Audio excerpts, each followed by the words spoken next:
Welcome back to my inner sanctum. I'm your hostess, Countess Elizabeth, mistress of the macabre. Psychiatry and mental health services have surely come a long way, my fiends. It wasn't that long ago when people could easily be committed into an asylum for something we see as common, such as depression. One such procedure that was common before modern psychiatric drugs was the lobotomy. Today, my fiends, we'll find out more about this barbaric procedure and how often it went awry. So, let us put on that straitjacket and get admitted to the asylum so we can explore our grotesque curiosity. A lobotomy, or leucotomy, is a form of psychosurgery, a neurological treatment for mental disorder that involves severing connections in the brain's prefrontal cortex. Most of the connections to and from the prefrontal cortex, the anterior part of the frontal lobes of the brain, are severed. It was used for treating mental disorders and occasionally other conditions as mainstream procedure in some Western countries for more than 2 decades, despite general recognition of frequent and serious side effects. The majority of lobotomies were performed on women. A 1951 study of the American hospitals found that nearly 60%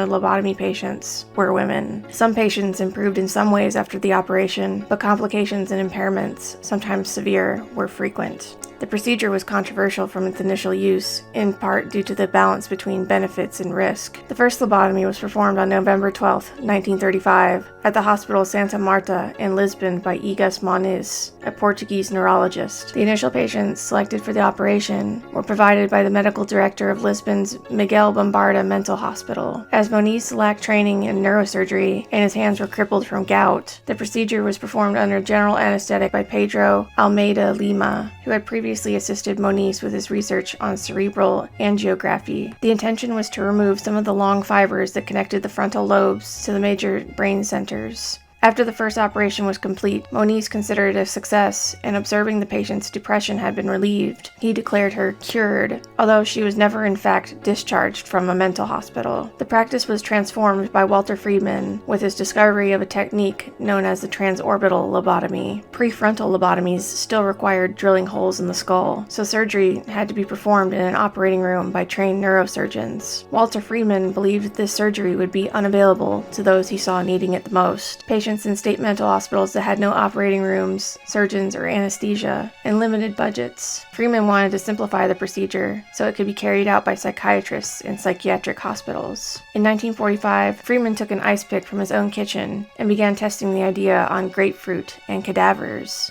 I guess he got enough practice with the grapefruit and the cadavers, so he began to offer the procedure to living people. Here's how the ice pick lobotomy worked. First, the patient was rendered unconscious by electroshock or given local anesthesia. Then, the ice pick-like instrument was inserted above the patient's eyeball. Using a hammer, the ice pick was hammered into the eggshell-thin bone above the eye, where the instrument was wiggled back and forth to sever the connections to the prefrontal cortex in the frontal lobes of the brain. It's difficult to believe that an ice pick can be hammered into the most complex part of the human body, the brain, while an instrument was moved side to side by a man who was not a surgeon. The operation was over in around 10 minutes, and in at least a third of all cases rendered the patients compliant, docile, and mute, with childlike behavior. According to Freeman, the patient woke up without any anxiety or apprehension. However, because this procedure is pretty much just sticking an ice pick into the brain and destroying the connections, there are many instances of it going wrong, and with the wrong move of the ice pick, it would often leave patients disabled and with the personality of a potato. This barbaric procedure was responsible for at least 490 deaths and left thousands of people in a vegetative state. The youngest patient of Freeman's was only 12 years old. 12-year-old Howard Dully was forced to have a lobotomy because, as his stepmother insisted, he was defiant,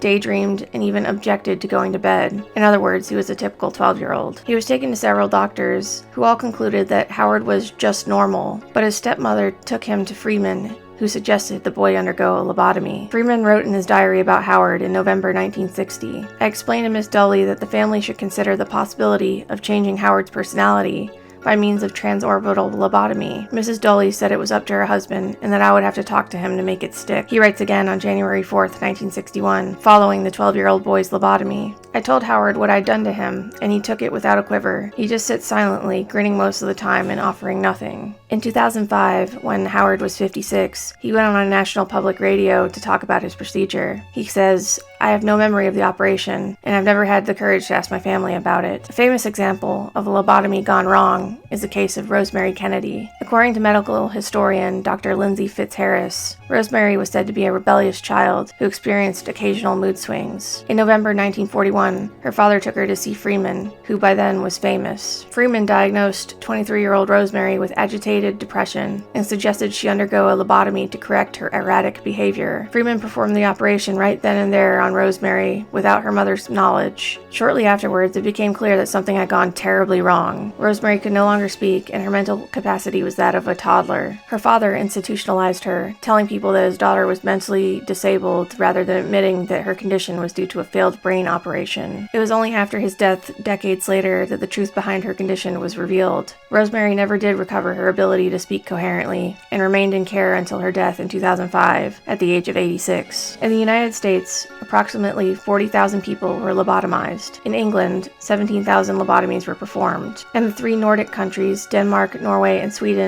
have a combined figure of approximately 9,300 lobotomies. Scandinavian hospitals lobotomized 2.5 times as many people per capita as hospitals in the US. Sweden lobotomized at least 4,500 people between 1944 and 1966, mainly women. This figure includes young children as well. By the late 1970s, the practice of lobotomy had generally ceased, although it continued as late as the 1980s in France. The lobotomy became known as a procedure that turned lunatics into idiots. Well, that was truly a grotesque tale. To me, it was surprising to learn that this procedure was commonly not carried out by an actual neurosurgeon. No wonder people would end up like a vegetable. Maybe this procedure did work for a limited few, but to me it's fascinating how long it went on and how it was the only treatment for things such as major depressive disorder before the invention of prescription drugs for such mental issues. May all souls affected by this practice rest in peace. Thank you for watching the video. Subscribe, like, and share if you would also like to keep exploring our grotesque curiosity. We'll meet again in the darkness of the night.